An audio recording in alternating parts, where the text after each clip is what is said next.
C'est la première fois que le Conseil constitutionnel considère qu'un président en exercice ne peut, somme toute, pas exercer sa fonction et sortir. Non, mais au moment de l'élection, il était en exercice, Monsieur Le Guen.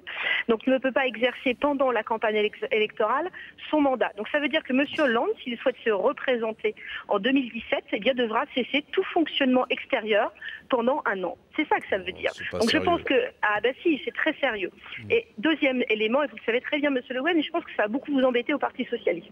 Deuxième élément, son compte de campagne a été rejeté pour 2,1%, c'est-à-dire qu'on rejette 11 millions pour 460 000 euros qu'on considère comme n'étant pas dans le cadre.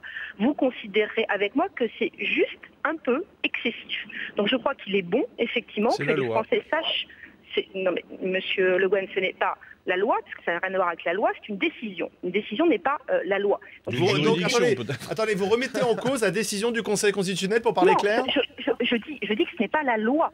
Non mais, ça n'a rien à voir avec la question. Attendez, est-ce que vous remettez en cause la décision du Conseil constitutionnel ? Non, je ne remets pas en cause. Je prends acte, si vous voulez, nous sommes des républicains, mais je dis que ce n'est pas la loi, ça n'a rien à voir avec un texte législatif. Il faut faire attention aux mots qu'on emploie, ils ont un sens, ils ont une résonance. Les règles de financement d'une campagne, ça dépend d'une loi, madame.